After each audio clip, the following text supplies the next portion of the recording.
አንድ ላይ እናማት። በስመ አብ ወወልድ ወመንፈስ ቅዱስ አሃዱ አምላክ። እግዚአብሔርን የምትወዱት እሱ እግዚአብሔር አምላክ አብልጦ የሚወዳችሁ የልዑል እግዚአብሔር ቤተሰቦች እንደምን ዋላችሁ? እንደምን እስከ ሰዓት ቆያችሁ? አሜን። ምሕረትና ቸርነቱን አብዝቶ ለዚህች ቀን ለዚህ ሰዓት በሰላም በጤና ያደረሰን አምላካችን ልዑል እግዚአብሔር ስሙ ከአጽናፈ ዓለም እስከ አጽናፈ ዓለም የከበረና የተመሰገነ ይሁን። አምላካችን ልዑል እግዚአብሔር ቢወድና ቢፈቅድ ከኔ ጋር በሚኖረን አጭር ቆይታ ለትምህርታችን ልክ በማስታወቂያው ላይ እንደተመለከታችሁት ቅዳሴ በመገኘታችን በማስቀደሳችን የምናገኘው ጥቅም ምንድነው በሚል ርዕስ የምንማማር ይሆናል። ለአባቶቻችን ለነቢያት፣ ለአባቶቻችን ለሐዋርያት፣ ለሊቃውንተ ቤተ ክርስቲያን ጥበብ ምስጢር ማስተዋል የገለጠ እግዚአብሔር መንፈስ ቅዱስ በመካከላችን ተገኝቶ ጥበብን ምስጢርን ማስተዋልን ይገልጥልን ዘንድ የእሱ የአምላካችን ቅዱስ ፈቃድ ይሁንልን። ረድኤተ እግዚአብሔር አጋዥ ካልተደረገ መማር ማስተማር እንዲሁ ለሥጋ የሚሆነውን መብል ማዘጋጀት አይቻልምና በፍጹም እምነት በፍጹም ቸርነት ረድኤተ እግዚአብሔርን አጋዥ ማድረግ ትምህርታችንን እንጀምራለን። እግዚአብሔር ከሁላችንም ጋር ይሁን። እንግዲህ አስቀድመን ቅዳሴ በማስቀደሳችን የምናገኘውን ጥቅም ከመመልከታችን በፊት ቅዳሴ ራሱ ምንድነው የሚለውን ከትርጉሙ ጀምሮ ማወቅ መረዳት ያስፈልጋል። እንግዲህ ቅዳሴ የሚለውን ቃል በቀጥታ ስንተረጉመው ምስጋና የሚል ትርጉም ነው ያለው። ታዲያ ይህንንም ምስጋና ከእግዚአብሔር ከአምላካችን በስጦታ መልክ ያገኘነው ነው። የምናመሰግንበትን ቃል ዜማውን፣ ምስጋናውን ያገኘነው ከራሱ ከአምላካችን ከልዑል እግዚአብሔር ነው። አባታችን አባ ጊዮርጊስ ዘጋስጫ በሰዓታት ድርሰቱ ላይ ምስጋናውም ከእርሱ ነው ውዳሴውም ከእርሱ ነው ብሎ ይናገራል። ስለዚህ የምናመሰግነውን ምስጋና ቃሉንም ዜማውንም ምስጋናውን የሚያገኘነው ከአምላካችን ከልዑል እግዚአብሔር ነው ማለት ነው። ቅድስት ቤተ ክርስቲያን ስለ ቅዳሴ መስራቹ ባለቤቱ ስትናገር አምላካችን ክርስቶስ ነው ብላ ትናገራለች። አምላካችን ክርስቶስ በምሴተ ሐሙስ ላይ በሉቃስ ወንጌል ምዕራፍ 22 ቁጥር 19 ላይ እንደምናነበው ህብስቱንም አነሳ፣ አመሰገነ፣ ባረከ፣ ሰጣቸውም የሚል ቃል እናገኛለን። ህብስቱንም አነሳ ማለት ምዕመናን በወዛቸውና በላባቸው ካገኙት ገንዘብ ላይ አስራት በኩራታቸውን ያወጣሉ። ከዛ በዘለለ ደግሞ ለቤተ ክርስቲያን መባ ይዘው ይቀርባሉ። ያ የሚያቀርቡት መባ ስንዴውን፣ ወይኑን ነው እና ይህንን በምዕመናኑ በኩል የቀረበውን መባ እግዚአብሔር አምላክ በካህናቱ በኩል ይቀበልና በቤተልሔም ካህናቱ ህብስትና ወይን አድርገው ያዘጋጁታል። ከዛ በመሰዊያው ላይ ካህኑ ከቤተልሔም አምጥተው ያስቀምጡታል። ይህን ነው ህብስቱንም አነሳ ማለት ይህ ማለት ነው። ከዛ አመሰገነ የሚለውን ቃል ሲተረጉሙ ቀደሰ ማለት ነው። አሁን እኛ በቤተ ክርስቲያን ውስጥ የምንቀድሰው ቅዳሴ እግዚአብሔርን የምናመሰግነው ምስጋና ማለት አምላካችን ልዑል እግዚአብሔር ካለመኖር ወደ መኖር እኛን ስለማምጣቱ ስለመግቦቱ፣ ከዛም በኋላ በድለንም ከወደቅን በኋላ በአንድ ልጁ በኩል እርሱ በሰራው የቤዛነት ሥራ ሕማማቱን፣ ሞቱን፣ መከራውን፣ ትንሣኤውን እያሰብን እግዚአብሔርን የምናመሰግንበት ምስጋና ነው። ቅዳሴውን ጠቅላላ ብትመለከቱት ይህንን ምስጋና ነው የምናቀርበው። እግዚአብሔር አምላክ እኛን ስላስገኘን ስለፈጠረን፣ እግዚአብሔር አምላክ ዕለት ዕለት እኛን ስለሚመግበን፣ ከዛ በልጁ በኩል ለእኛ ስላደረገው የቤዛነት ሥራ ያንን እያሰብን የምናቀርበው ምስጋና ነው።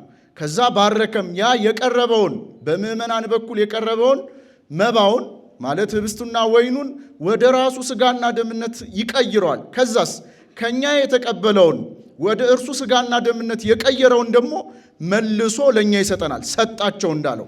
ስለዚህ የቅዳሴ መስራቹ አምላካችን ክርስቶስ ነው ማለት ነው።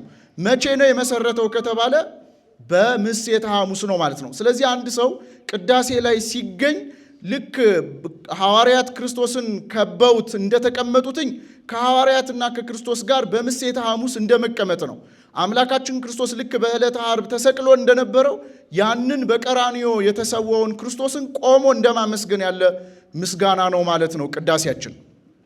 ታዲያ መስራቹ አምላካችን ክርስቶስ ሆኖ በዘመናት የተለያዩ የእግዚአብሔር መንፈስ ያደረባቸው አባቶች በተለይ እስከ 5ኛው መቶ ክፍለ ዘመን ድረስ ይሄ የምንመለከተው ቅዳሴ ቅርጹን ይዟል። ከዛ በኋላ የተወሰኑ ጭማሪዎች ናቸው እንጂ የተጨመሩትኝ እስከ 5ኛው መቶ ክፍለ ዘመን የያዘውን ቅርጽ ይዛ ነው ቅድስት ቤተ ክርስቲያናችን ይህንን የቅዳሴ አምልኮ የምትቀድሰው።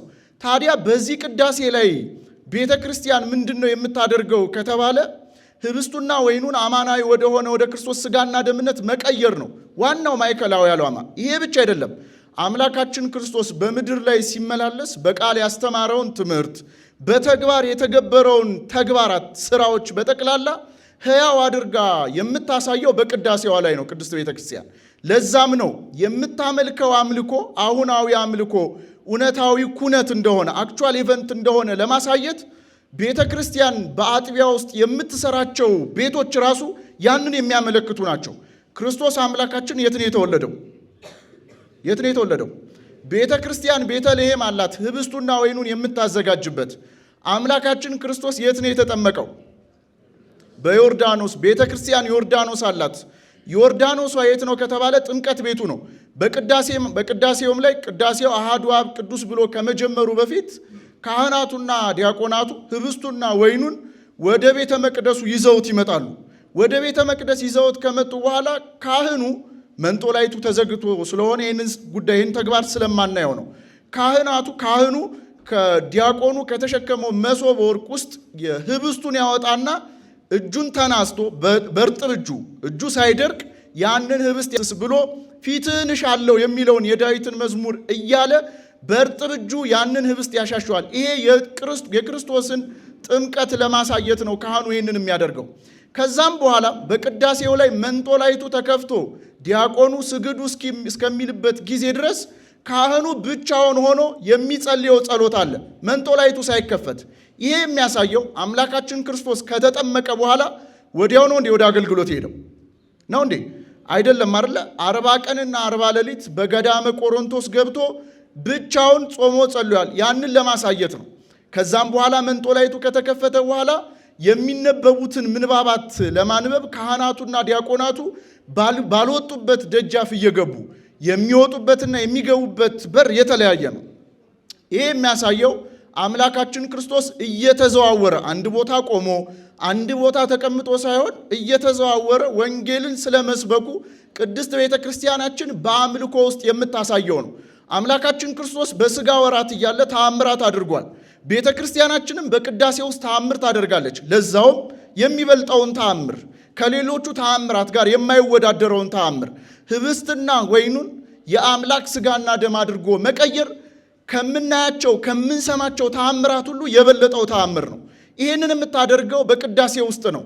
ለዛም ነው አንድ ንጉሥ ተአምር በከተማ እየተደረገ ነበርና ሰዎች መጥተው በከተማ ተአምር እየተደረገ ነውና እባክህን ይህንን ተአምር ተመልከት ብለው ጋበዙትኝ እና ይህ ንጉሥ ምን ብሎ መለሰላቸው? አልሄድም አላቸው። ለምንድን ነው የማትመጣው ብለው ሲጠይቁት ከቅዳሴ በላይ ተአምር አለ እንዴ ብሎ መለሰላቸው። እውነቱን ነው። ሰው ተአምር ማየት የሚፈልግ ከሆነ የሚሄደው ቅዳሴ ነው ማለት ነው። ከዛ በኋላም አምላካችን ክርስቶስ ለእኛ ድህነት ብሎ የፈጸማቸውን ተግባራት በጠቅላላ በወንጌል ውስጥ እናነባለን። ይህንን በወንጌል ውስጥ ያነበብነውን ሕያው ሆኖ ቀራንዮ በተባለ መቅደሷ ውስጥ ቅድስት ቤተ ክርስቲያን ከክርስቶስ ጋር ቆመን እንዲሰዋ ያንን መስዋዕት እየሰዋን የክርስቶስን መከራና ሕማማት እናስባለን። የበቁት ያ ህብስትና ወይን የአምላክ ሥጋና ደም ሆኖ ይመለከቱታል። እና አረጋዊ መንፈሳዊ ዮሐንስ ዘዳልታ የሚባሉት አባቶች በመሰዊያው ላይ በአምሳለ በበግ አምሳል አማናዊ በግ ክርስቶስ ስለሆነ በበግ አምሳል በሕፃን አምሳል ተመልክተዋል። እርግጥ ነው ክርስቶስ አምላካችን ልዑል እግዚአብሔር ይህንን በአባቶቻችን ዘመን እንዳደረገው አሁንም በእኛ ዘመን እያደረገው እንዳለ በጣም እንደማሳየት የምናነሳቸው ብዙ ታሪኮች ሊኖሩ ይችላሉ። ራእየ ኒፎን በሚለው መጽሐፋቸው ላይ ቀሲስ ታምራት ውቤ የአንድ የንስሐ ልጃቸውን ታሪክ ይተርኩልናል። ይቺ የንስሐ ልጃቸው በተከታታይ የምትቆርብ ንስሐ እየገባች የምትቆርብ ልጅ ነበረቻቸው እና የሆነ ጊዜ ግን በቃ ከንስሐም ሕይወት ከሥጋም ወደሙ ሕይወትም በቃ ትቀራለች፣ ታቆማለች። እና ምንድነው ብሎ ሲጠይቋት ምንም አይነት መልስ አትሰጣቸውም ነበር። አንድ ዕለት ግን አስጨንቀው ይጠይቋታል። ለምንድን ነው እማትነግሪኝ? ምክንያትሽ ምንድን ነው ብለው ሲጠይቋት ለማንም እንዳይናገሩ ቃል አስገብታቸው ይህንን ታሪክ ነገረቻቸው። ልክ ከዚህ ቀደም አደርገው እንደነበረው ንስሐ እየገባው ቅዱስ ቁርባን ይቀበል እንደነበረው ይህንን የአምላክ ሥጋና ደም ለመቀበል ወደ ቅዳሴው በሌሊት አመራሁኝ። በሌሊት የሚደረጉት አምልኮች ካበቁ በኋላ ካህናቱ ወደ ቅዳሴ ገቡ። ቅዳሴ እያስቀደስን ድርገት ይወርዳል። ደርግ ማለት አንድነት ማለት ነው። እኛና ስጋው ደግሞ አንድ የምንሆንበት እና ካህናቱ ልክ ድርገት ሲወርድ ሁላችንም ቅዱስ ቅዱስ እያልን ምን እናደርጋለን? እንሰግዳለንና ሰግጄ ስነሳ ልክ ዮሴፍና ኒቆዲሞስ በአዲስ የበፍታ ጨርቅ የክርስቶስን ስጋ ጠቅልለው ወደ አዲስ መቃብር እንዳገቡትኝ በበፍታ ጨርቅ የክርስቶስን ስጋ ተሸክመው ካህናቱ ሲወርዱ ተመለከትኳቸው። አይ ሌሊት ስለመጣው እኮ በእንቅልፍ ልቤ ሊሆን ይችላል ብዬ ለመንቃት የሚደረጉትን ነገሮች በጠቅላላ አድርጌ አሁንም ስመለከተው እንደዛው ነው እና የምቆርብበት ተራ ሲደርስ ካህኑ ከክርስቶስ ስጋ ላይ በትክክል ስጋው ማለት ነው ከክርስቶስ ስጋ ላይ እየፈተተ እጁ በደም ታሎ ሲያቆርብ ተመለከትኩት። ከመስመር ወጣሁኝ ብላ ነገረቻቸው። እና አምላካችን ሁሉ እግዚአብሔር ልክ በአባቶቻችን ዘመን ያደርገው የነበረውን አሁንም በዘመናችን እንደሚያደርገው ማሳያ ይሆን ዘንድ ነው ይህንን በአንቺ በኩል ያሳየን እና አንቺም ወደዚህ ሕይወት መመለስ አለብሽ ብለው መክረው ዘክረው መልሰዋታል። በረከታቸው ይደርብን። ለምን በትክክል ተቀይሮ ይህንን ጉዳይ ለመመልከት ንጹሕ ልብ ይፈልጋል። ልበ ንጹሐን ብፁዓን ናቸው ማንን ያዩታልና እና ይህንን ጉዳይ ለመመልከት የእግዚአብሔር ቸርነት ወሳኝ ጉዳይ ሆኖ ከኛ የሚጠበቀው ደግሞ የልብ ንጽህና ያስፈልጋል። ይቺ ልጅ የልብ ንጽህና ስላላትን ይህንን ጉዳይ የተመለከተችው። ስለዚህ በቅዱስ ወንጌል የምናነበው ክርስቶስ በመስቀል ላይ የፈጸመው የሕማማቱ የመስቀሉ የሞቱ ተግባር በቅዳሴያችን ላይ እውን ሆኖ ሕያው ሆኖ እንመለከተዋለን ማለት ነው። ከዛ በቅዳሴያችን ላይ ደግሞ ምንድነው ምስባክ ይሰበካል ከመዝሙረ ዳዊት ክፍል። ከዛ ወንጌል ይነበባል። አባቶቻችን ሊቃውንት እርግጥ ነው አሁን በእኛ ቤተክርስቲያን የቆየ ስርዓት ቢሆንም እርግጥ አንዳንድ ትልልቅ ሊቃነ ጳጳሳት ከተገኙ ልክ ወንጌል ከተነበበ በኋላ በጣም ለአጭር ደቂቃ ሁላችንም ተቀምጠን የተሰበከውን ምስባክ ከተነበበው ወንጌል ጋር አድርገው ይተረጉሙታል። ምክንያቱ ምንድነው ከተባለ አምላካችን ክርስቶስ ኦሪትና ነቢያት ስለኔ ተናገሩ አለ አይደል? ስለዚህ በብሉይ ኪዳን የተነገሩ ትንቢቶች የተመሰሉ ምሳሌዎች ጠቅላላ የሚናገሩት ስለማን ነው? ስለ አምላካችን ስለ ክርስቶስ ነው። ታዲያ የተሰበከውን ምስባክ በወንጌሉ አድርገው አባቶቻችን ሊቃውንተ ቤተ ክርስቲያን ይተረጉሙታል ማለት ነው እና ቅዳሴ ከጅምሩ እስከ ፍጻሜው ድረስ ማንን ነው የምናየው የምንመለከተው ከተባለ አምላካችን ክርስቶስ ነው። አንድ ሰው ወይም ቅድስት ቤተ ክርስቲያን እስቲ ቅዳሴሽን በአንድ ስዕል ግለጩ ብትባል የምትገልጠው ክርስቶስን ስላ ነው። ማንን ስላ ነው አልኳችሁ? ለምን በቅዳሴ ውስጥ የምናየው የምንመለከተው እሱ ሕይወታችን የሆነው አምላካችን ክርስቶስን ስለሆነ ማለት ነው። ታዲያ ይሄ ምስጋና ይሄ አምልኮት በቤተ ክርስቲያን ውስጥ ከሚቀርቡ ምስጋናዎችና አምልኮች የበለጠ ምስጋናና አምልኮ ነው። ምክንያቱ ምንድነው ከተባለ ህብስትና ወይን ወደ አምላክ ስጋና ደምነት የሚቀየርበት ሌላ አገልግሎት የላትም ከቅዳሴ ውጭ። ለዛም ነው ቤተ ክርስቲያን እንደው ትተርጎም ቢባል ወይም ትገለጽ ቢባል እንኳን የምትገለጸው ቅዳሴ የምትቀድስ ቤተ ክርስቲያን ተብላ ነው። ምን የምትቀድስ አልኳችሁ? ቅዳሴ የምትቀድስ ቤተ ክርስቲያን ተብላ ነው የምትገለጠው። ስለዚህ ቅዳሴ የቤተ ክርስቲያን ምንነቷ ነው ማለት ነው፣ ኤሰንሷ ነው። እና ለምሳሌ ቤተ ክርስቲያን ቅዳሴ አልቀድስም ብላ ብታቆም ምን የሚፈጠር ይመስላችኋል? ቤተ ክርስቲያንስ በሕይወትነት መቀጠል ትችላለች? ምን የሚፈጠር ይመስላችኋል?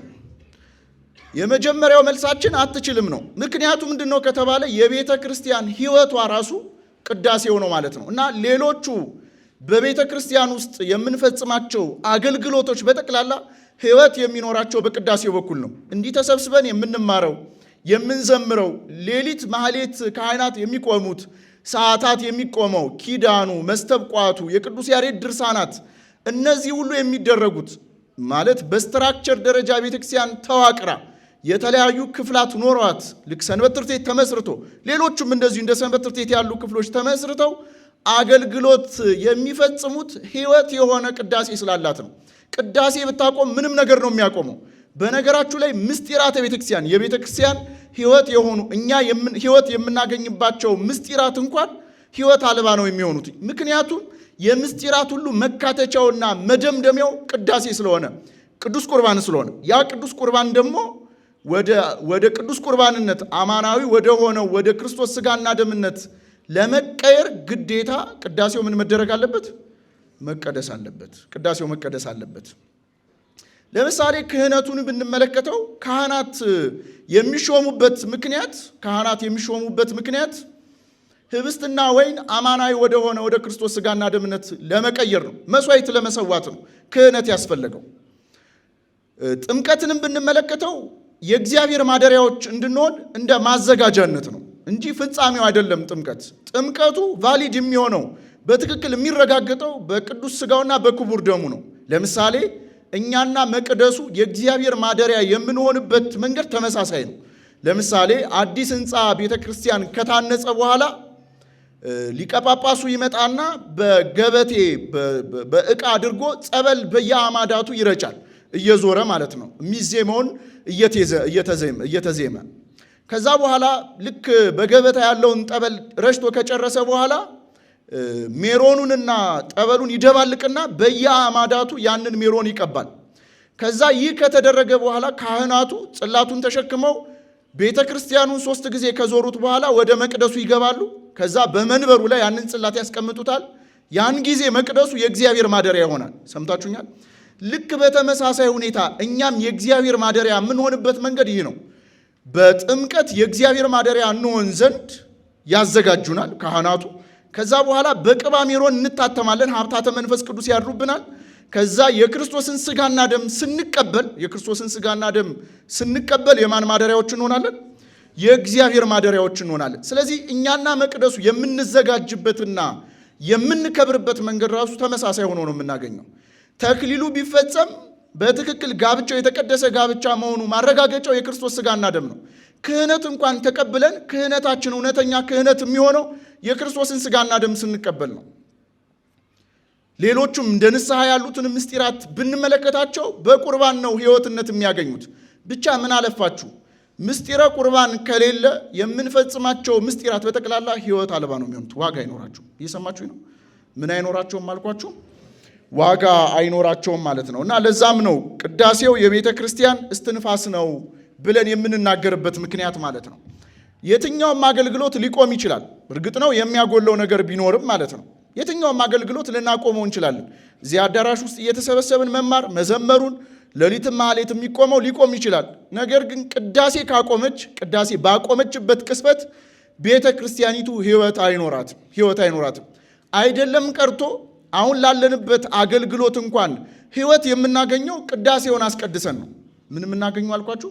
ለምሳሌ እኔ እዚህ ቁሜ ለማስተማሬ ከቅዳሴ ሕይወት ይዤ መምጣት አለብኝ። ያ የምናገረው የእግዚአብሔር ቃል እናንተ ጋር እኔም ጋር እናንተም ጋር ተዋህዶ ሕይወት እንዲሆነኝ ከቅዳሴ ነው ያንን መንፈስ ይዤ የምመጣው። ለምን? የማስተጋባው መንፈስ ስለሚያስፈልግ ማለት ነው። ማህሌቱ የሚቆምበትን ሌሎቹም አገልግሎቶች የሚፈጸሙባቸውን ኃይላት እንኳን የምናገኘው ከቅዳሴ ነው። ለዛም እኮ ነው አገልግሎት ሲቀዘቅዝ ምን ይባላል? አይ ቅዳሴ እናስቀድስ ይባላል። እናንተ ሰንበት ትምህርት ቤት ትላላችሁ አትሉም መሰለኝ። ያው ሰንበት ተማሪና ቅዳሴ ይተዋወቃል። ይህ ማለት ምን ያህል ርቀት እንዳለን ሁላችንም እናውቀዋለን። ግን ይብን ለአገልግሎታችን እንኳን እያገለገል ነው ምንም አገልግሎታችን እርባና ቢስ ከሆነ ሕይወት የማይኖረው ከሆነ የእግዚአብሔር ረድኤት ከተለየው ያንን የእግዚአብሔር ረድኤት እንኳን የምናገኘው አገልግሎታችን ሕይወት እንዲሆን የሚሆነው በቅዳሴው በኩል ነው ማለት ነው። በቅዳሴው በኩል ነው እና ቅዳሴው ቢቆም ይኸውላችሁ እዚህ በዓለም የምንኖር ሰዎች ብቻ ሳይሆን በገዳም እንኳን የወደቁት በበረሃ ያሉት አባቶቻችን እንኳን ሕይወታቸው የሚቋረጥ ነው የሚሆነው እና ለየትኛውም በገዳም እንኳን ለሚጋደለው እንኳን እኮ በበረሃ ለወደቀውም አባት ሕይወቱ የክርስቶስ ሥጋና ደም ነው። እዚህ ቅዳሴ ማርያም አባቶቻችን ሲተረጉሙ ለምሳሌ ሥጋው ደሙ ሳይዘጋጅ ሳይበቃ የሚቀበል ሰው ካለ እሱ የተቀበለ ነው የሚመስለው። ነገር ግን መልአኩ ያ የተቀበለውን የክርስቶስን ሥጋና ደም ከእሱ ላይ ወስዶ በበረሃ ላለው ለወደቀው ለዛ አባት ወይም ለወደቀችው ለዛች እናት ይሰጣታል።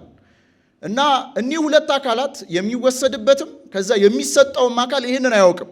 ለምን? ሲወሰድብን የምናውቅ ከሆነ በቃ እኔ እኮ ከዚህ በኋላ ሕይወት የለኝም እምረባ ሰው አይደለንም ብለን ተስፋ እንዳንቆርጥ ነው። በዛ በበረሃ የወደቀውም አባት ከኛ ተወስዶ ለሱ ሲሰጠውም የማያውቅበት ምክንያት እኔ እኮ በቅቻለሁ ብሎ እንዳይታበይ ነው። ስለዚህ እግዚአብሔር ቸር ስለሆነ ይህንን ያደርጋል። እና ቁርባኑ ቢቆም በበረሃ እንኳን የወደቁት አባቶች ሕይወታቸው ይቆማል ማለት ነው። ሕይወታቸው ይቆማል። ቅዱስ አግናጤዎስ የተባለ የቤተክርስቲያናችን አባት ሲናገር እንዲህ ብሎ ይናገራል። የምናምነው ቁርባኑን ነው ይላል። ከዛ ቁርባኑ ደግሞ የምናምነውን ያጸናልናል ብሎ ይናገራል። ቁርባኑ ምን የምናደርገው ነው? የምናምነው ቁርባኑ ነው። ከዛ ያ ደግሞ ቁርባን ደግሞ የምናምነውን ምን ያደርግልናል? ያጸናልናል። የምናምነው እንኳን የሚጸናው በቁርባኑ በኩል ነው። ለዛም ነው አባቶቻችን ምን ይላሉ? ይቺ ቤተ ክርስቲያን የምታምነውን ትጸልያለች፣ የምትጸልየውን ደግሞ ታምናለች ይላሉ። እስቲ አንድ ላይ እንበለው። የምታምነውን ትጸልያለች፣ የምትጸልየውን ታምናለች። ስለዚህ ይሄ እውን የሚሆነው በስርዓተ ቅዳሴያችን ውስጥ ነው ማለት ነው። ሌላው በተጨማሪ ቅዳሴን ስንመለከተው እኛ እንኳን በምድር ላይ ለምንመላለሰው የህይወት ትርጉማችን ነው። እንግዲህ ከመጀመሪያዎቹ ዘመናት ጀምረን እንኳን ብንመለከት ፈላስፎቹም ተራ የምንባለውም ሰዎች የጥያቄያችን ማዕከል ህይወት ነው አይደለ? ከየት መጣን? ለምንድን ነው የመጣ ነው? ፍጻሜያችንስ ምን የሚሆን የሚለውን ህይወትን ለመበየን በጣም ብዙ ርቀት ይኬዳል። ነገር ግን እንደው ጠበብቶችም በዓለም ያሉ ጠበብቶችም ፍጻሜያቸው ምንድነው? ህይወትን መበየን አንችልም የሚል ነው መጨረሻ ማረጋገጫቸው። እውነታቸውን ነው። ህይወትን መበየን የሚችለው ብቸኛው ህይወትን የሰጠ አምላካችን ልዑል እግዚአብሔር ብቻ ነው። እኛ ለመገኘታችን ፍጥረታት በሙሉ ሕያው ለመሆናቸው ምንጩ እሱ አምላካችን ነው። ከዛስ ከወደቅንም በኋላ ደግሞ የዳነው በሞቱ ሞትን ገሎ ህይወትን የሰጠን አምላካችን ክርስቶስ ነው። ለዛም ነው በዮሐንስ ወንጌል ምዕራፍ 14 ላይ አምላካችን ክርስቶስ እንዲህ ብሎ ሲናገር እናገኘዋለን። እኔ መንገድም ህይወትም ነኝ አለ። እስቲ አንድ ላይ በሉት። እኔ መንገድም ህይወትም ነኝ። ስለዚህ ለምንጠይቀው ለህይወት ጥያቄ መልሳችን ብቻ አይደለም፣ ህይወታችን ጭምር አምላካችን ክርስቶስ ነው። ህይወታችን ጭምር አምላካችን ክርስቶስ ነው። ይህ ብቻ አይደለም። የተፈጠርንበትን ዓላማ ራሱ በትክክል የምናገኘው በቅዳሴ ውስጥ ነው። አሁን ሁላችንም እዚህ የተሰበሰብን ሰዎች ለምንድን ነው የተፈጠርነው ስንባል በአንድ ቃል የምንመልሰው ነገር አለ። ስሙን ቀድሰን መንግስቱን ለመውረስ፣ መንግስቱን ወርሰን ስሙን ምን ለማድረግ ለመቀደስ ነዋል። ስለዚህ የተፈጠርነው ለምስጋና ነው እንላለን። በትክክል ይሄ የተፈጠርንበትን ዓላማ ራሱ ትርጉም የምንሰጠው ህይወት የሚኖረው በቅዳሴ ውስጥ ነው። ከዛ በመቀጠል ደግሞ በምድር ስንመላለስ ህይወት የሚሆነንም የክርስቶስ ስጋና ደም ነው። ቅድም እንዳልኳችሁ አምላካችን ክርስቶስ እኔ መንገድም ህይወትም ነኝ አለ። ስለዚህ ህይወት ለማግኘት ክርስቶስን ማግኘት አለበት ማለት ነው። አምላካችን ልዑል እግዚአብሔር በገነት ፍጥረታትን ከፈጠረ በኋላ ለሰው ልጅ 3 ዕጾችን ሰጥቶት ነበረ። የመጀመሪያው ዕፀ በለስ ናት። ዕፀ በለስ አትብላ፣ በበላህ ጊዜ ሞትም ምን ታረጋለህ? ትሞታለህ የተባለባት ዕፅ ናት። ሁለተኛይቱ ዕፀ ሕይወት ናት። ዕፀ ሕይወት ማለት 1000 ዓመት ቆይቶ አዳም እሷን በልቶ ታድሶ የሚኖርባት ማለት ነው። ሶስተኛው ዕፀ ምግብ ነው፣ ለማንኛውም መብልነት የሚጠቀመው ማለት ነው። ነገር ግን አዳም በገነት ውስጥ መቆየት የቻለው 7 ዓመት ከ17 ቀን ብቻ ነው። ከአንድ ወር ከ17 ቀን ብቻ ነው እና ሙሉ ህይወቱን በገነት ውስጥ ማለት 1000 ዓመት መቆየት አልቻለም። ስለዚህ ዕፀ ሕይወትን አጣት ማለት ነው። ያችን ዕፀ ሕይወት ነው አምላካችን ክርስቶስ የሰጠን። ዕፀ ሕይወት የተባለ ስጋው ደሙን ማለት ነው። ዕፀ ሕይወት የተባለ ስጋው ደሙን። ነገር ግን ይኸውላችሁ ይሄንን የህይወት ትርጉም አይደለም በዓለም ያሉት ቀርቶ እኛ እንኳን በቤቱ የተሰበሰብነው እንኳን ይህንን እኮ የህይወቱ ትርጉም በትክክል አላወቅ ነው። በትክክል ይህንን የህይወት ትርጉም አውቀነው ቢሆን ኖሮ የክርስቶስን ስጋና ደም እንቀበል ነበር። ነገር ግን እኛ አሁን ባለንበት ጊዜ እንኳን የህይወትን ምግብ ከመመገብ ይልቅ የሞትን ምግብ መመገብ ነው የሚቀለን።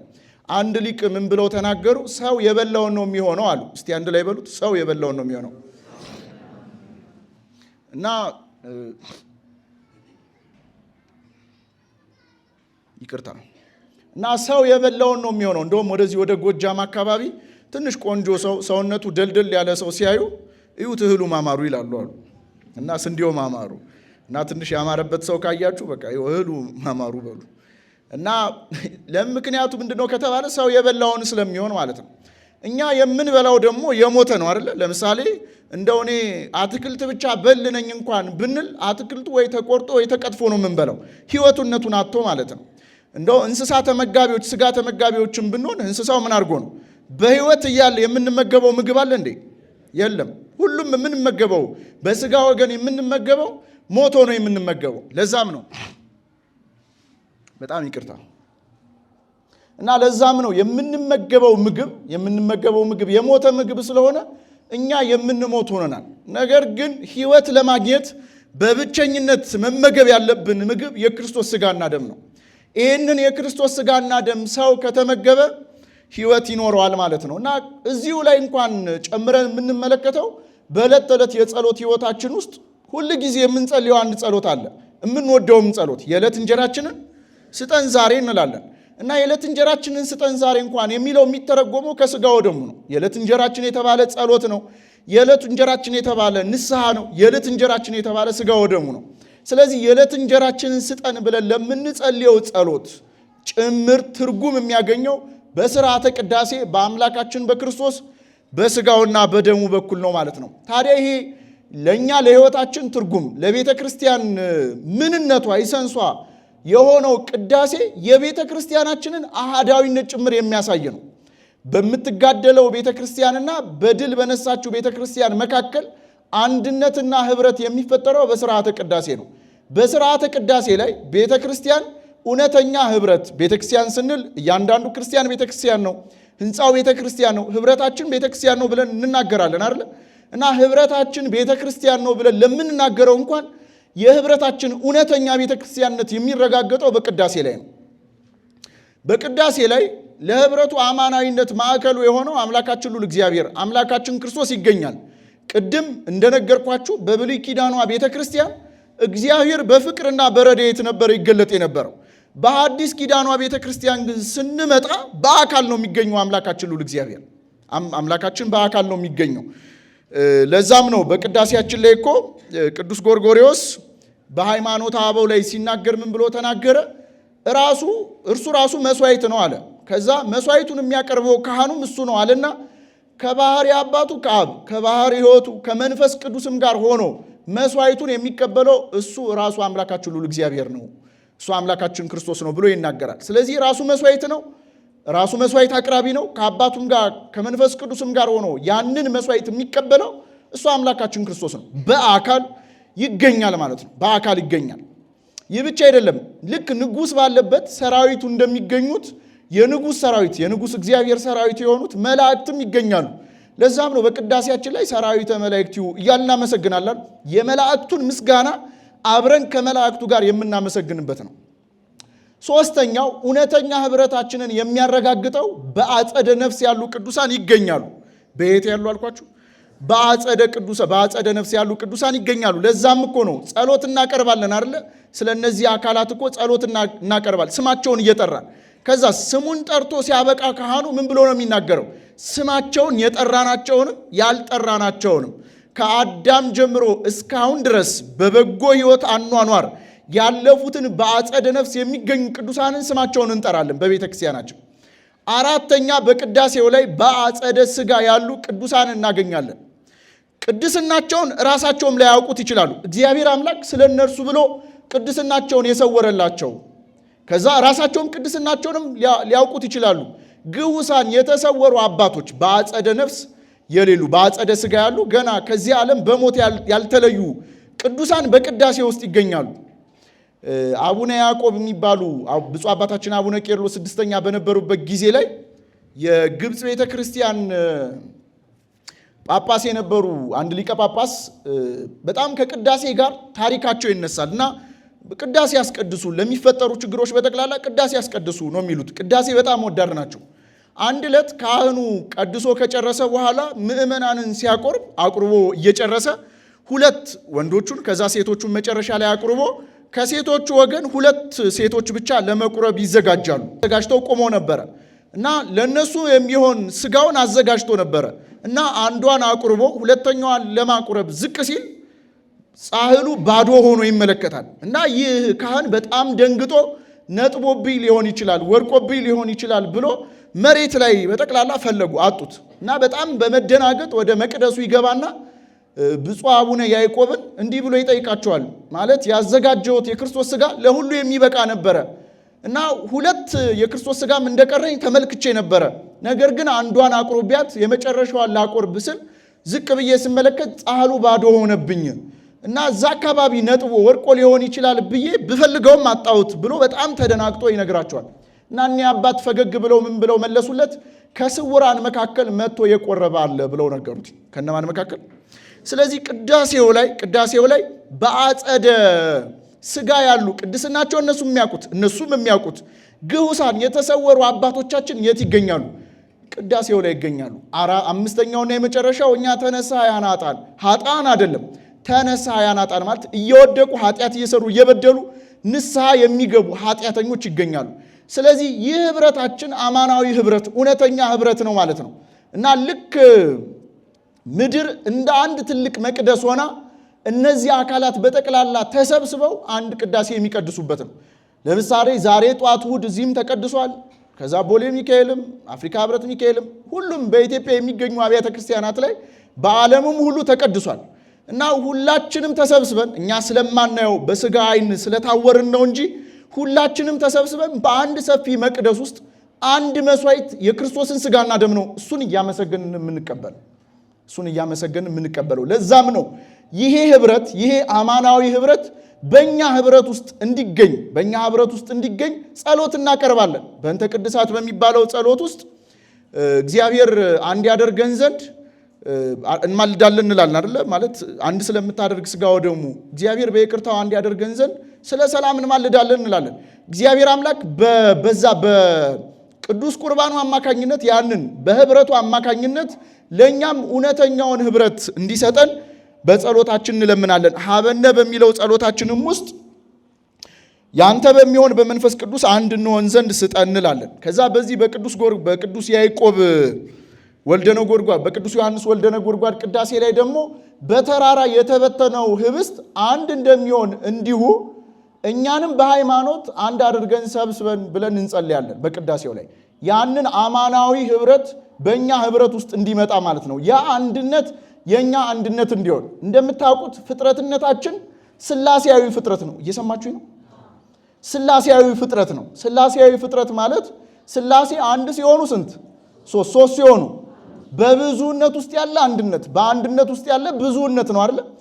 እና ዓለም የተፈጠረው በስላሴ አንጻር ነው። እኛ እንደ ፍጥረት ዓለም በጠቅላላ እንደ ፍጥረት ስንት ናት? ግን እንደው ሁሉንም ብንለያየው ለምሳሌ ሰው አለ፣ እንስሳ አለ፣ አዋፋቱ አሉ የመሳሰሉት። እነዚህም ብንለያቸው ደግሞ ብዙ ነን እና ብዙ ስንሆን ግን እንደ ፍጥረትነታችን ስንት ነን? ተውት። እኛ ሰዎች ሰው በመሆን ስንት ነን? አንድ ነን። ግን ቀለማችን፣ ቁመታችን፣ ውፍረታችን፣ አኗኗራችን የመሳሰለው ደግሞ ምን ያደረገ ነው? የተለያየ ነው። በብዙነት ውስጥ ያለ አንድነት አለን። በአንድነት ውስጥ ደግሞ ያለ ብዙነት አለን። የተፈጠርነው በስላሴ አንጻር ነው። ይህንን እውነተኛ ስላሴያዊ ህብረት ጭምር የምናገኘው በቅዳሴ ውስጥ ነው። ያንን እንድናገኝ ደግሞ ቅዳሴ ውስጥ እግዚአብሔር እንለምነዋለን፣ እግዚአብሔር እንማልደዋለን ማለት ነው። ታዲያ አንድ ሰው በዚህ ቅዳሴ ውስጥ በዚህ አንድነት ውስጥ ቢገኝ የሚያገኛቸው በጣም ብዙ ጥቅሞች አሉ። የመጀመሪያው ቅዳሴ ውስጥ በመገኘታችን የምናገኘው ጥቅም ሕይወት የሆነ የክርስቶስን ስጋና ደም እናገኛለን። ለምን? ማዕከሉ ህብስትና ወይን አማናዊ ወደሆነ ስጋና ደም ተቀይሮ ለእኛ ሕይወት ሆኖ የሚሰጥበት አገልግሎትና አምልኮት ስለሆነ፣ ስለዚህ ስጋውን በልተን ደሙን ጠጥተን ሕይወት እናገኛለን። ይሄ መጀመሪያው ነው። በየትኛውም አገልግሎታችን ውስጥ ይሄንን ልናገኝ አንችልም። በምንዘምረው ዝማሬ ውስጥ፣ ቁጭ ብለን በምንማረው ትምህርት ውስጥ ይሄንን አማናዊ የሆነ ሕይወት፣ ፍጹም የሆነ ሕይወት የምናገኘው በቅዳሴ ውስጥ በሚሰዋው በክርስቶስ ስጋ በምንቀበለው በክርስቶስ ስጋና ደም ነው። ይሄ መጀመሪያው ነው። ሁለተኛው የምናገኘው ጥቅም በቅዳሴ ላይ ቅድም እንዳልኳችሁ ጌታችን ሁሉ ቅዱሳን የሚገኙበት ስለሆነ ጸሎታችን ይሰማል። እንደው ቅዱሳኑ እንደኛ አይደሉም፣ ግን ምሳሌ ልስጣችሁ። ለምሳሌ ለምናችሁት ያልሰማችሁ ቅዱስ አለ። ለምሳሌ ቅዱስ ቂርቆስን ለምናችሁት ዝም ያላችሁ ነገር አለ? ወደ እናንተ ያልመጣበት ጊዜ አለ? ኦኬ፣ ወዲያው ነው። እንዴት ነው? የአፍና የጆሮ አይነት ነው አይደለ? መልሱ ማለት ነው። ያርግላችሁ። እሺ፣ ለማንኛውም ግን እንደው ለምናችሁት እንደው ፈልጋችሁት እናገኛቸዋለን፣ ይመጣሉ እነሱ። ግን እንደው ባናገኛቸው እንኳን የማይቀሩበት ቦታ ግን ቅዳሴ ብቻ ነው። የት ነው የማይቀሩት? ለምሳሌ የሆነን ሰው ስልክ ደውለን ስልክ ባያነሳለን ፈልገነው ብናጣው የሆነ የማይቀርበት ቦታ ግን ትዝ ካለን እዛ ቦታ ሊቀር ስለማይችል ሂጄ እዛ ቦታ አገኘዋለሁ ብለን ሄደን ያገኘነው ሰው የለም ወይ? ገንዘብ አበድረ ነው ሳይመልስልን ቀርቶ ታበድራላችሁ? አታበድሩ? አይ ጻድቅ ይሰጣል ነው እንግዲህ፣ ያበድራል ነው የሚለው። ስለዚህ እናንተ ጻድቃን አይደላችሁም ማለት ነው። ተበዳሪ ናችሁ እናንተ። ያው ሀጥ ግን ይበደራል አይከፍልም ነው የሚለው። ስለዚህ እናንተ ትበደራላችሁ፣ አትከፍሉም። ስለዚህ እናንተ ናችሁ የምትፈለጉት ማለት ነው። ለማንኛውም የሆነን ሰው በቃ እዛ ቦታ ሊቀር አይችልም ብለን ሂደን እንደምናገኘው ቅዱሳኑ እንደው ለምነናቸው ባይሰሙን እንደው ምንም ባናገኛቸው በብቸኝነት የምናገኛቸው የት ነው? አይቀሩማ እዛ መቅረት ስለማይችሉ ማለት ነው። ስለዚህ ጸሎታችን ጭምር መልስ ያገኛል ማለት ነው። ጸሎታችን ጭምር መልስ ያገኛል። ምን አይነት መልስ ካለን የመጀመሪያው ስጋዊ ፈውስ እናገኛለን በቅዳሴው በኩል። ምናዊ ፈውስ አልኳችሁ? ስጋዊ ፈውስ። በቅርቡ የንስሐ አባት የነገሩኝን ታሪክ ልንገራችሁ እና አይናቸውን አሟቸው ነበር እና ሲያማቸው ምንድን ነው የሆኑት? ልክ ክር ነገር ወደ አይናችን ሲመጣ ትንሽ የሆነ ብዥ ያደርገዋል አይደል? አይናችን እንደ መጥረግ እናደርጋል እና ክር መስሎኝ እንዲህ እንደ መጥረግ ነገር አደረግኩት አሉኝ እና ግን ምንም ሊሻለኝ አልቻለም አሉ። ከዛ እየጨፈንኩኝም ብገልጠው አሁንም ምንም በቃ ሊሻለኝ አልቻለም እና ብዥ ነው የሚልብኝ ምናምን አሉ እና ቅዳሴ ገብተው ቅዳሴ ቀደሱ። ከዛ ካህናቱን ካቆረቡ በኋላ ምእመናንን ለማቁረብ ወረድን አሉ። የክርስቶስን ስጋ ይዘው ማለት ነው እና ምእመናን እየተዘጋጁ እያሉ የክርስቶስን ስጋ ዳበስኩትና አንተ እንደምታደርግ አድርገኝ ብዬ አይኔ እንዳበስኩት አሉ። ከዛ ወዲያው በራሉ ማለት በትክክል አጥርቼ ማይቻልኩኝ አሉ እና ቅዳሴውንም ከጨረስኩ በኋላ ለመመርመር ሐኪም ቤት ሄድኩኝና እንደው ምንድነው ችግሩ ብዬ ሳሳየው አረ ምንም አይነት በሽታ አይን ላይ የለም ተባልኩኝ አሉ።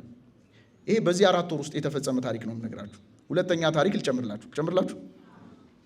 ስጋዊ ፈውስ ትወዳላችሁ ማለት ነው እና ጀርባዬን ምን አይነት አሁን ይሄ ከ2 ወር በፊት የተፈጸመ ነው እና ምን አይነት ህመም እንዳመመኝ አላውቅም አሉ እና ክብ ሰርቶ በልዞ ጀርባዬ ጋር በጣም ይወጋኛል፣ ጥጥር ብሏል እና ልጄን እስቲ እዩ ብያት ፎቶ ራሱ አስነስቼዋለሁ ብለው አሳይተውኛል በቪዲዮ የቀረጹትን እና ስትነካው ጉጉል ያለ ነገር አለው እና ስትነካው ያመኛል አሉ እና ቅርጽ ሰርቶ ነው ጀርባዬ ላይ ያለው አሉ እና ከዛ ከቅዳሴ አገልግሎት ወደ ሌላ አገልግሎት ተመድበው ወጥተዋል እና ቅዳሴ ግን ቁርባኑ እንዳያመልጣቸው በ40 ቀን ውስጥ ይቆርባሉ እየተገኙ እና 40 ቀን ሳይሞላይም ብዬ ነሐሴ 2017 ነበር የቆረቡት። ከዛ በ40 ቀኑ ደግሞ በ16 ቆረብኩኛሉ እና ስቆርብ ልክ በተመሳሳይ ሰዓት ለምእመናን ስጋውን ለማቀበል ስንወርድ የሆነ ነገር እዛ ያመመኝ ቦታ ላይ ጠቅ ያደርገኛል አሉ። እዛ በጣም ግራ ገባኛሉ እና ቅዳሴውን ቀድሼ ጨረስኩኝ፣ አቁርበን ጨረስን። ከዛ ወጣን። እዛ ማታ ቤት ሂጄ ምንም ህመሙ ምናምን ለቀቀኝና እስቲ ኢልኝ ብዬ ልጃቸው ገልጣ ታያለችና ምንም ነገር የለም፣ ብትነካው ምንም የጓጎለ ነገር የለም፣ ክብ የሰራው ነገር ጠፍቷል። ምን አርገው ነው? ምን እሳቸው እኮ ወጌሻ ጋር ሄደው ሊታሹት ምናምን ፈልገው ነበር። ወጌሻ ራሱ እሁድ ነው አንሰራም ብለዋቸው ነው ያልታሹበት ምክንያት እና ምንም አይነት ህመም የለብህም ተባሉ። ስለዚህ ቅዳሴ ውስጥ ራሱ በመገኘታችን ብቻ እነዚህ ሁሉ ቅዱሳን ስላሉ ስለታመምነው ደዌ እንኳን ጸበል ተጠምቀን ሌላም ነገር አድርገንበት ያልዳነው በሽታ ካለ በቅዳሴ ላይ ክርስቶስና ሌሎቹም ቅዱሳን ስለሚገኙ ማን እንደሚዳብሰንና ማን እንደሚያድነን አናውቅም። ስለዚህ እዚህ ህብረት ውስጥ በመገኘታችን የስጋዊ ፈውስ ጸሎታችን ይሰማል። ሁለተኛው እንደው ሞክረነው እንኳን ያልተሳካልን ችግር ካለ የሚፈታው ቅዳሴ ውስጥ ነው። ብፁዕ አባታችን አቡነ ቄርሎስ የግብፅ ቤተክርስቲያን ፓትርያርክ የነበሩት 6ኛው ብፁዕ አቡነ ቄርሎስ 6ኛ እኒህ አባት በጣም በቅዳሴ የታወቁ አባት ናቸው እና አንድ ካህን በጣም ተቻኩሎ ከቤተ ክርስቲያን ለመውጣት ሲጣደፍ ያዩታል እና ወዴት ልትሄድ ነው ብለው ጠየቁት እና ማስፈጸም ያለብኝ ጉዳይ አለ እና እዛ ማስፈጸም የሚፈልግበት ካህን ነው። ማስፈጸም የሚፈልግበት ቦታ በጣም ተመላልሷል፣ አመላልሰውታል። ነገር ግን ምንም መፍትሄ ሊሰጡት አልቻሉም ነበር እና ምንም መፍትሄ አልሰጡኝም፣ በቃ እየተመላለስኩ ነው አላቸውና ታዲያ ቅዳሴውን ጥለህ ልትሄድ ነው አሉት። ከዛ ምን ላርግ ብፁዕ አባታችን ብሎ መለሰላቸው። በል አንተ እኮ ካህን ነህ፣ በል ፋይልህን እዛው መንበሩ ላይ አስቀምጠው ቅዳሴን አስቀድስ አሉት። እዛ ገባ፣ በመንበሩ ላይ ፋይሉን አስቀመጠ፣ ቅዳሴው ተቀደሰ፣ አለቀ። ካለቀ በኋላ ወደዛ መስሪያ ቤት ሄደ እና ሲሄድ በጣም እኮ ለብዙ ጊዜ ሲንገላታ ሲመላለስ ነበረ እና ዋናው ጉዳዩን የሚፈጽመው ዋናው አካል በዕለቱ መጣ ማለት ነው። ሲመጣ ከዚህ ካህን ጋር ተገናኙ። ሲገናኙ ለካ በትምህርት ቤት እያሉ ጓደኛ ማማቾችና የሚተዋወቁ ሰዎች ነው። ምን ልሰራ ነው እዚህ የመጣ ብለው ጠየቋቸው፣ ካህኑን ማለት ነው። ጠየቋቸው፣ ይህንን ጉዳይ እኮ ለመፈጸም ረዥም ጊዜ አመላለሰኝ ብለው ነገሯቸው። ከዛ በልናንጣው ብለው የዛን ዕለት ጉዳዩን ፈጸሙላቸው። አጋጣሚ ነው እናንተ አጋጣሚ ነው እያላችሁ ነው። አይታወቅም እኮ አይደለኛ። ያው በክርስትና ሕይወት አጋጣሚ የሚባል የለም አይደለ? በእግዚአብሔር ጊዜ ውስጥ የእግዚአብሔር ሐሳብ ነው የሚፈጸመው እና ይህንን ጉዳይ ፈጸሙላቸው። ከዛ ጉዳያቸው ተጨርሶ ወደ ቤተክርስቲያን መጡና አቡነ ቄርሎስን ፈልገው አገኟቸው። ጉዳይ እኮ ተጨረሰልኝ ሲሏቸው ያው የሚታወቀውን ፈገግታቸውን ፈገግ አሉ ማለት ነው። ያው የሚያውቁት ነገር ስላለ ስለዚህ ያልተፈጸመላችሁ ጉዳይ ካለ ወይ የውጭ ፕሮሰስ ምናምን አሜሪካ የሞከራ ሰው አለ ወይስ እናንተ ሀገር ትወዳላችሁ? ለማንኛውም በድርጅትም በስራ ጉዳይ ምናምን ያልተፈጸመ እንኳን ጉዳይ ካለ እንደው መንበሩ ላይ ያስቀምጡልኝ ምናምን አትበሉ። እናንተ ያው አደራ ወረቀት በወረቀት እንዳታረጉት እና ግን ቢያንስ ቅዳሴ ለማስቀደስ ስትመጡ ይህንን ፋይላችሁን ይዛችሁ ነው ማለት ነው። ከዛ ቅዳሴው ላይ በመገኘታችን ከነዚህ ሁሉ አካላት ጋር ስለሆነ አምልኮችን የምንፈጽመው በስጋችንም በመንፈሳችንም በነፍሳችንም ነው ሕክምና የምናገኘው። እንደምታውቁት ቅዳሴ ማለት በዓለ ጰራቅሊጦስ ማለት ነው።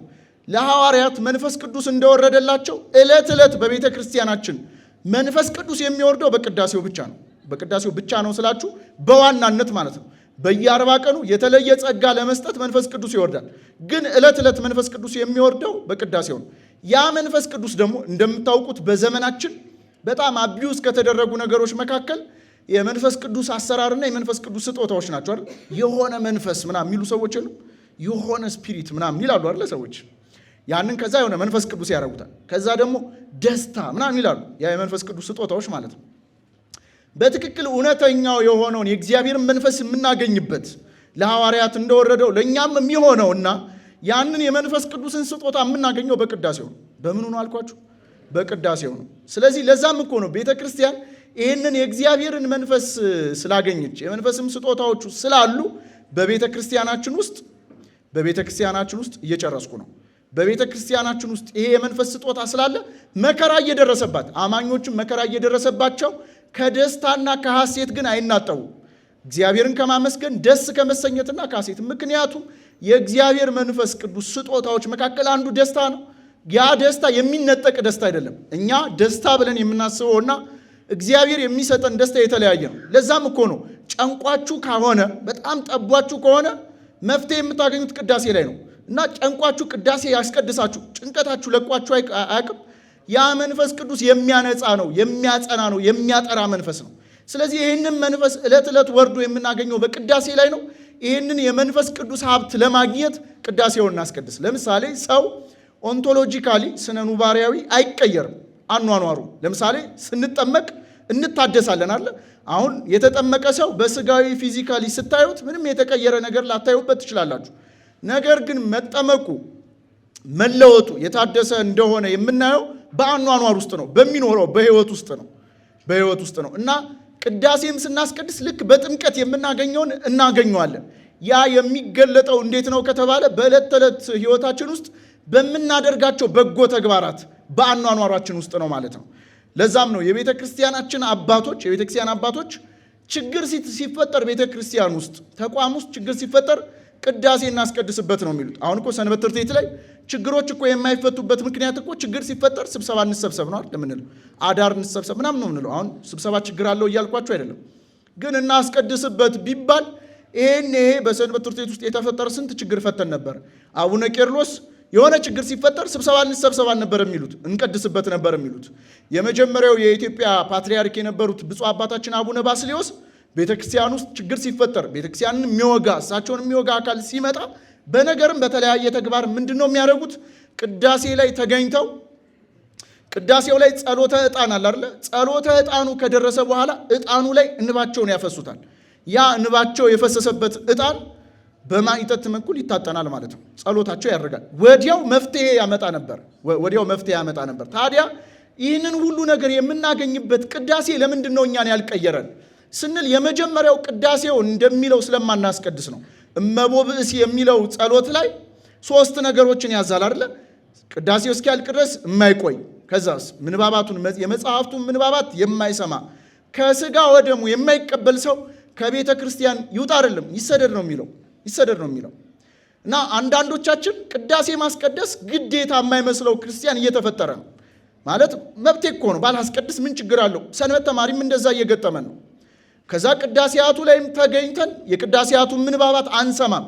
በነገራችሁ ላይ ቅዳሴ ማለት በትክክል የቤተ ክርስቲያን ሕይወት የሆነውን ነገር ቀምሰን በቃል የምትናገረውም በተግባር የምትፈጽመውንም ቀምሰን ዓለምን በዛ አይነት አኳኋን እንድንቀድሰው ነው እቱ በሰላም ብላ የምታሰናብተን ቤተክርስቲያን። ስለዚህ የምንኖረው ሕይወት እንኳን በቅዳሴው ባገኘነው ሕይወትነት በቅዳሴው ባገኘነው ቃል ነው ማለት ነው። ያንን ቃል አንሰማም።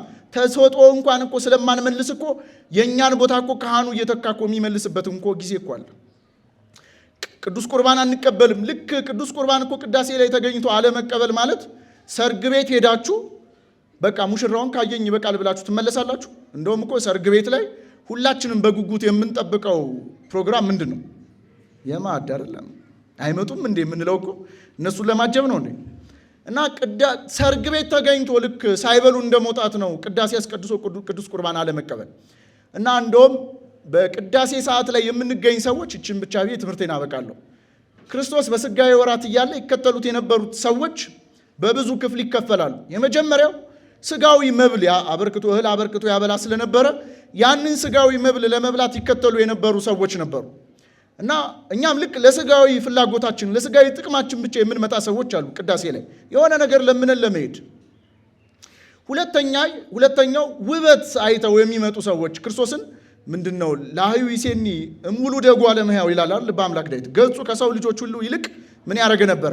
ያማረ ነበርና የክርስቶስን ያንን የገጹን ማማር ለመመልከት ይመጡ የነበሩ ሰዎች ነበሩ። እና ልክ በተመሳሳይ ሁኔታ በቅዳሴውም ላይ ውበት ለመመልከት የሚመጡ ሰዎች አሉ።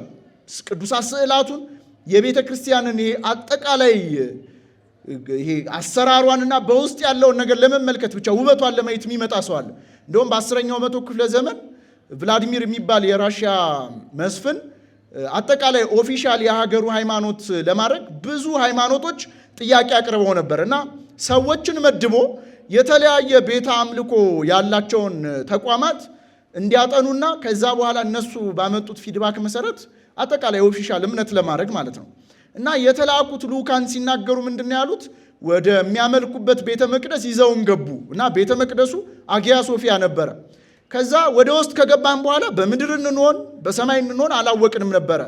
እና በውስጡ ያሉት ነገሮች በጠቅላላ ለመግለጽ የሚከብዱ ነገሮች ነበሩ። በቃላት ለመግለጽ የሚከብዱ ነገሮች ናቸው። ብቻ እግዚአብሔር በዛ መቅደስ ውስጥ ከአሉት አማንያን ጋር እንደሚገናኝ እናውቃለን። በቃላት ግን መግለጥ አንችልም ያን ውበት ብለው መልሱን ይዘውለት መጡ ማለት ነው። እና ሌሎቹ ከሚያደርጉት ስርዓት ሌሎቹ ከሚያደርጉት አምልኮ ኦርቶዶክሳዊት ቤተክርስቲያን የምታደርገው አምልኮ ውበት አለው ማለት ህንፃዎቿ፣ በውስጡ ያሉ ስዕላት፣ እያንዳንዱ ኮስሞቲክስ ነው የሚባለው አጠቃላይ ይሄ ህንፃ ቤተ መቅደሷ ምናምን እና ውበቷን ስታዩት እኮ በጣም የምታምር ቤተክርስቲያን ናት። በውጭ ላሉት የምታስደነግጥ የምታስፈራ ቤተክርስቲያን ናት ይቺ ቤተክርስቲያን። ያንን ውበት ለመመልከት የሚመጡ አሉ። በቅዳሴ ጎርጎርዮስ ደግሞ የአምላካችንን ውበት የምስጋናውን ውበት እንመልከት ብሎ ይጋብዛል አይደል? እና የአምልኮውን ውበት ለመመልከት ብቻ የሚመጡ ሰዎችም አሉ። ልክ የሚደረገው አምልኮ ትርኢት የሚመስለው ልክ ይሄ ቲያትር ቤት ሂዶ እንደሚያዩ ማለት ነው። ነገር ግን ያ የሚደረገው ትርኢት አይደለም። ይሄ ሲወጡ ሲገቡ ዑደት ሲያደርጉ ልብሳቸው ምናምን ትርኢት አይደለም፣ አማናዊ ነው። የሚቀድሰው ካህን እርሱ ክርስቶስ ነው። ቅድም እንደነገርኳችሁ መስዋዕቱም እሱ ክርስቶስ ነው። ከዚያ ያንን መስዋዕት የሚቀበለው ከአባቱና ከመንፈስ ቅዱስም ጋር ሆኖ እሱ ክርስቶስ ነው። ስለዚህ ውበት ብቻ ለመመልከት የሚመጡ ሰዎች አሉ። እርግጥ ነው ይሄ ችግር ኑሮበት አይደለም፣ ግን ውበቱ ጋር ብቻ መቆም የለብንም። አንዳንድ ሰዎች ደግሞ ክርስቶስን ይከተሉት የነበሩት ለክስ ለፍርድ የሚሆናቸውን ነገር ለማግኘት ነበር። በተመሳሳይ ሁኔታ ቤተ ክርስቲያንም የሚመጡ አንዳንድ ሰዎች ለክስ ለፍርድ ዲያቆኑ ሲያዜም እንዴት አድርጎ ነው ያበላሸው? ይሄማ ድምፀ አራዊት ነው ምናምን ለማለት ትላላችሁ። ካህኑ እንዲህ ምንባብ አይችልም እንዴ ምናምን ለማለት ለመኮነን ማለት ነው። የዛሬው ዲያቆን እኮ ለማለት ክስ ለማቅረብ የሚመጡ ሰዎች አሉ። እንደው እንዲህ ከመሆን እንኳን ይሰውራል። በስተመጨረሻ ደግሞ በትክክል እሱነቱን አምነው ይከተሉት የነበሩት እነዛ ቤተሰቦቹ ነበሩ እና በትክክልም ቅዳሴውን ፈልጎ የሚመጣ ሰው መታወቂያው መንገዱ የክርስቶስን ስጋና ደም መቀበሉ ነው። ሰምታችሁኛል? የማንን ስጋና ደም? የክርስቶስን ስጋና ደም መቀበሉ ነው። በስተመጨረሻ አንድ ሊቅ የተናገረውን ተናግሬ ትምህርት የላብቃ። ቅዳሴ ዓለም ጸንቶ የሚኖርበት ነው አለ። ዓለም ምን አድርጎ? ስለዚህ ዓለም እንኳን ጸንቶ የሚኖረው በቅዳሴ በአምልኮት ውስጥ ነው ማለት ነው። ከዛስ ዓለምን ሁሉ ዩኒቨርሱን በጠቅላላ አንድ ሚዛን ላይ ቅዳሴውን አንድ ሚዛን ላይ ብናደርገው ቅዳሴው ይመዝናል አለ። ምኑ ይመዝናል? ቅዳሴውን አስቀድሰን እንድንጠቀም አምላካችን ሁሉ እግዚአብሔር ይርዳን። ስለዚህ እንደ ሰንበት ተማሪ ይኸውላችሁ ምንም ነገር ሊቀርባችሁ ይችላል ማለት ይቅርባችሁ እያልኩኝ አይደለም። ግን የመጀመሪያው ፕራዮሪቲያችን ክርስቲያን እንደመሆናችን የመጀመሪያው ፕራዮሪቲ ምን ማድረግ ነው? ቢያንስ ተውት ቢቀር በሳምንት ስንት ቀን ማስቀደስ አለብን? አንድ ቀን ቢያንስ በቃ መድቡ። ለምን ህይወት አልባ ነው የምንሆነው? ይህንን ካላገኘን እኛ ራሱ ሕያው ሟቾች ነን። በህይወት እያለን ነፍስና ስጋ ተዋህደውልን ግን ህይወት የሌለን አካላት ነው። ለዛም እኮ ነው የምንሰራው ነገር በጠቅላላ ረድኤት የለውም። በስጋችንም በመንፈሳችንም በነፍሳችንም የምናደርጋቸው ነገሮች ከረድኤተ እግዚአብሔር የተጓደሉ ናቸው። ምክንያቱም ቅዳሴ ስለማናስቀድስ። እኛ እኮ አሃዱ ተባለ ለመግባት ለመውጣት አይደል? እትኡ ተባለ ለመግባት ለመውጣት። እሑድ እኮ ስንመጣ እኮ ቅዳሴው እኮ ለእኛ የማይደረግ እኮ ነው የሚመስለን። ሰምታችሁኛል? በመገኘታችን ብቻ የምናገኛቸው ጥቅሞች አሉ። ሐሳባችንን ሰብስበን ደግሞ በመገኘታችን ደግሞ ከእግዚአብሔር የምንቀበለው በጣም ብዙ ጸጋ አለ። ያስተማረን የመከረን የአባቶቻችን አምላክ ለባህሪ እግዚአብሔር ስሙ የከበረና የተመሰገነ ይሁን። የተማርነውን በልቡናችን ሰሌዳ ላይ ጻፍብን ያሳድርብን። በጎደለ በጠን በነጠበ በአፈ ትጓን መላእክት በመምህራነ ቤተክርስቲያን የሚታረም ይሁን። ወስብሐት ለእግዚአብሔር።